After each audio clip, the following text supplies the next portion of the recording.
and Iran behaving in a very, very predictable manner. When I say very, very predictable, ये था कि हम दो चीजें करेंगे। एक तो हम होर्मुज स्ट्रेट को बंद कर देंगे, और दूसरा ये जो खाड़ी वाले देश है उनके ऊपर हम अपने ड्रोन और मिसाइल से हमला करेंगे। वो वही चल रहा है पैटर्न अभी भी। और यूएसए जो अटैक कर रहा है वो उसको टर्म दे रहा है as a defensive measures. Hormuz strait इस समय जो है बंद है। अमेरिकन ब्लॉकेट जो उन्होंने उठा लिया था उससे इनको काफी ब्रीथिंग स्पेस मिली है ईरान को, कि उनकी जो सारी वो थी रिप्लेनिशमेंट को दोबारा होंगी, कुछ उन्होंने स्टॉक बिल्डिंग भी कर ली हो। अभी बात करें कि ये युद्ध जो है किस हद तक जाएगा, और क्या ये एक पॉसिबिलिटी है कि ये एक थर्ड वर्ल्ड वॉर में कन्वर्ट हो जाए। राइट। वो अभी मेरे को लगता नहीं है। देखिए उसके रीजंस है। अभी तक अगर हम इनका देखेंगे, चाइना और रशिया का जो बिहेवियर और जो उनकी मदद कर रहे हैं, there is no doubt, but मदद का जो पैमाना है वो बहुत छोटा है। और क्या चाइना और रशिया, क्यों छोटा लग रहा है? पैमाना छोटा क्यों लग रहा है? मैं बताता हूँ। रशिया जो है वो यूक्रेन के साथ लगा हुआ है, उनकी अपनी जो मिलिट्री माइट है वो काफी हद तक डिप्लीटेड हो चुकी है। China is using this opportunity to make himself more strong economically. वो इसमें इन्वॉल्व होंगे, but not to that extent कि वो खुल के ईरान के साथ खड़े होंगे, which may lead to a world war और third world war, which are we talking about. सबसे बड़ी बात यह है कि हमें ये देखना पड़ेगा कि हमारा जो अमेरिकन और इजराइल की जो कंबाइंड माइट है, क्या उसको पूरी तरह से अभी यूज किया गया है? और अगर ट्रंप उसको यूज नहीं कर रहे हैं, वो क्यों नहीं कर रहे हैं? उन्होंने अपने एक रीसेंट स्टेटमेंट में बोला है कि अगर if I get killed because I am number one in the hit list of Iran, then the whole Iran should be bombarded or eradicated from the map of the world. तो वो इसको visualise कर रहे हैं कि, और Iran ने अभी क्या ले सकता है इसके अंदर से? वो जीतेंगे तो कभी भी किसी हालत में नहीं। एब्सोल्युटली। अमेरिका के पास क्या ऑप्शन है? इस बीच ग्लोबल मार्केट का एक ऐसी नब्ज पकड़ी हुई है ईरान ने, जिसके जरिए कभी भी अमेरिका को झुकाने के लिए या प्रेशर बनाने के लिए बिल्कुल अभी सक्षम अभी तक तो हो पाया है। स्ट्रेट ऑफ हॉर्मुज की मैं बात कर रही हूँ। नाज़िम अशरफी मेरे साथ जुड़े हुए हैं। एक प्रश्न उनसे मेरा, एक ऐसा पाथवे अशरफी साहब जो कि पूरी दुनिया के लिए है, पूरी इंसानियत के लिए है, उस पर अगर ईरान इस तरीके से जबरदस्ती जबरन अपने कानून या अपने तौर तरीके थोप रहा है, तो इज इट वैलिड इनफ कि वो इसे आगे सिंपैथाइज कर पाए या फिर इसको लेकर वैलिडेशन ले पाए पूरी दुनिया भर में? ठीक है, गलत हुआ, हमला हुआ, अमेरिका ने इनिशिएट किया, इजराइल ने किया, लेकिन इसकी कीमत पूरी दुनिया क्यों चुकाए?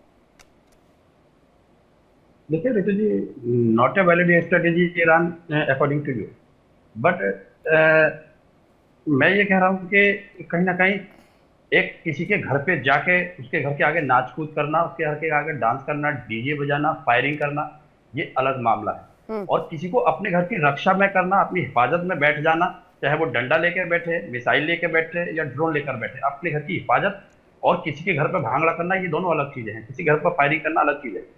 देखिए कहाँ से कितनी दूर अमेरिका रहता है, कितनी दूर ईरान है। अमेरिका की दादागिरी है ही क्यों, और इस दादागिरी का सर्टिफिकेट किसने दिया? मैं एक तरफ और लेकर चलता हूँ आपको। जब से किसी घर में कोई छोटा बच्चा होता है ना, और वो जिद करता है, उसने एक बार मोबाइल तोड़ा, एक बार टीवी तोड़ा, एक बार एलईडी तोड़ा, घर वाले डर जाते हैं, नहीं अरे ये बहुत नॉटी है, ये बहुत दुस्सैल है, इसको जो मनाइए और अब इसके आगे कुछ मत करिए। तो इसका मतलब घर तो उसको नहीं सौंप देते, क्योंकि अभी वो बच्चा है, अभी वो समझ नहीं पा रहा है। ऐसा नहीं कि उसको घर की सारी संपत्ति उसके नाम करा दे, या उसके रजिस्टर्ड उसका जो मकान है, रहने की जो हमारी जगह है, खाने पीने का, उसके नाम नहीं कराते, बट हम उसको समझाने की कोशिश करते हैं। वही अमेरिका के साथ ईरान कहाँ समझा रहा है? ईरान ने तो न्यूक्लियर वेपन्स बनाने शुरू कर दिए। सब क्या बात कर रहे हैं? एनरिच करना शुरू कर दिया आपने, प्रोग्राम से एनरिच करने शुरू कर दिए। 60% से आप उसे ऊपर ले जा रहे थे। आप कह रहे हैं कि आप समझाने वाली बात कर रहे हैं, बात करने वाली बात कर रहे हैं। नालायक बच्चे को समझाया जाता है ना, नालायक बच्चे के साथ नालायक नहीं बना जाता ना। हाँ, मैं वही कह रहा हूँ, ईरान समझा रहे हैं। देखिए मैं बताऊं, इतनी दूर से एक आदमी, उसको सर्टिफिकेट ऐसे मिल गया कि उसने जिस देश को चाहा उसके राष्ट्रपति को उठा के ले आया, जिस देश को चाहा उसको खत्म कर दिया। क्या हुआ उससे फायदा? आप वियतनाम देखिए, वियतनाम में आप उसने रिजीम चेंज किया, पर जमा कौन, ये देखिए टिक कौन पाया? अफगानिस्तान में उसने रिजीम चेंज किया, लेकिन वहां टिक कौन पाया? नहीं, एक मिनट टर्की में बातचीत होती है तो ईरान का रिप्रेजेंटेशन किस तरीके का रवैया अपनाता है वो देखा हमने। पाकिस्तान में क्या हुआ वो हमने देखा, स्विट्जरलैंड में क्या हुआ वो हमने देखा, अलग अलग कंट्रीज ने मुहिम छेड़ी, उसमें क्या हुआ वो हमने देखा।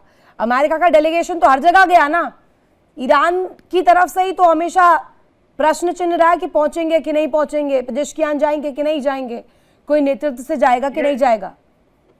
देखिए, आपको याद होगा जब फिलिस्तीन पे इजराइल हमला कर रहे थे ना, तो उसी टाइम पे उसके गजा पे तो बाद में उसकी नौबत आई। तो पहले ईरान ने कहा था यूएस को, आपको मालूम है डेलीगेशन मतलब उसके जो रईसी थे, रईसी के एक बात की गई थी, कहा गया था कि आप इसको समझाइए इजराइल को।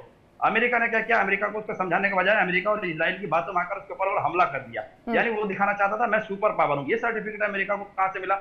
और जो ये कहते हैं ना कि ईरान कभी नहीं जीतेगा और अमेरिका बहुत बड़ा दादा है, बहुत बड़ा पावरफुल है, वो डरे हुए लोग हैं। वो डर की तरीके से इस तरीके से बातें करते हैं। किसी एक को ये मान लेना कि वो सुपर पावर है, ये सर्टिफिकेट कहां से आया? एक ऐसा पाथवे जिस पर आप काबू करके बैठे हुए हैं, एक मिनट, एक ऐसा पाथवे स्टेट ऑफ हॉर्मुज़ जिस पर आप काबू करके बैठे हैं, अपने नियम कायदे लगा रहे हैं, आप जहाजों को नहीं गुजरने दे रहे, नहीं, ये हक नहीं है ईरान को। दैट्स अ पाथवे जो कि पूरे दुनिया भर के लिए नहीं, इसमें मैं आपको गलत समझती हूँ। अहमद मस्तकान का इस पे क्या पॉइंट है, मैं जानना चाहूंगी सर। आपका शुक्रिया, नमस्कार। जंग जो शुरू हुई है वो अमेरिका ने इजराइल के लिए की है, राइट। ये दरअसल अमेरिका का तो जंग भी नहीं है, ये तो इजराइल की जंग है।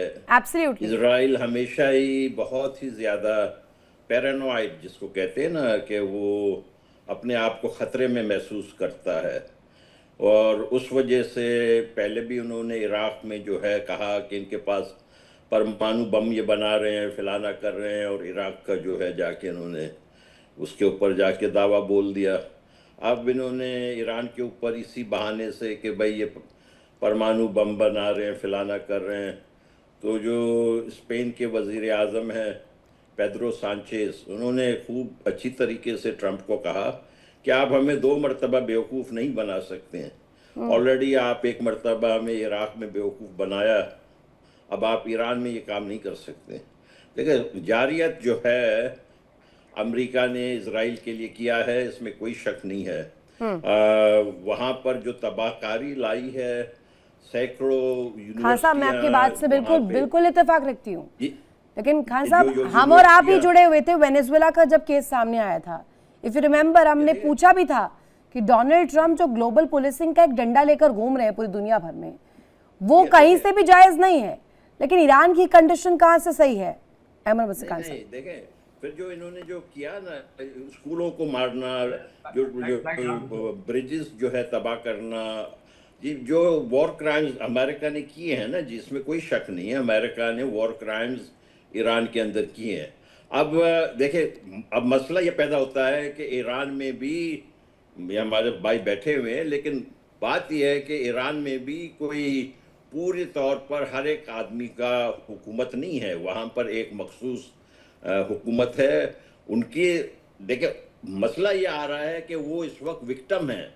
अब हम जो विक्टिम को हम कैसे ब्लेम करेंगे? आप देखें ना जी, विक्टिम को आप कभी भी ब्लेम नहीं कर सकते। नहीं तो विक्टिम लोग ऐसे एक्ट करते हैं क्या? सुशील पठानिया सर जी, सुशील सर से मेरा सवाल है।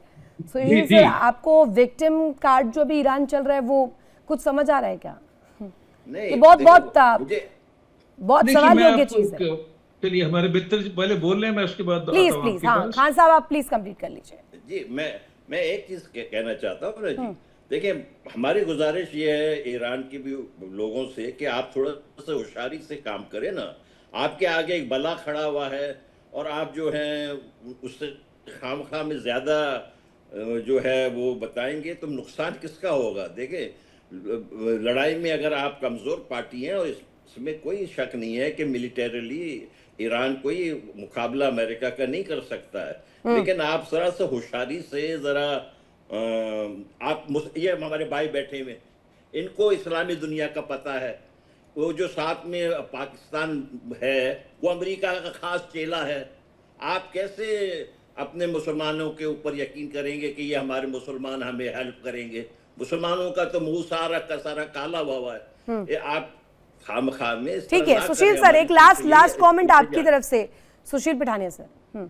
ये मैडम, सवाल ये है कि America and Israel, let's consider them one entity. Okay. जो भी हो रहा है ये एक एंटिटी उनको मान के चलिए आप, जब दो देश लेके चलेंगे कंफ्यूजन होगा। 47 साल से सैंक्शन लगी हुई थी ईरान के ऊपर और वो 60% यूरेनियम एनरिचमेंट करके बैठ गए थे। Another 30% they would have a nuclear bomb with them, और वो न्यूक्लियर बॉम्ब उन्होंने यूएसए पे तो यूज करना नहीं था, उसका टारगेट जो है वो सीधा साधा इजराइल है, टू ऑब्लिटरेट इजराइल। देखिए इंडिया डेली 24/7 अब आपकी स्मार्ट टीवी पर। इंडिया डेली मौजूद है सभी डिजिटल प्लेटफॉर्म पर लाइव और लगातार। इंडिया डेली 24/7 हर दिन राष्ट्र को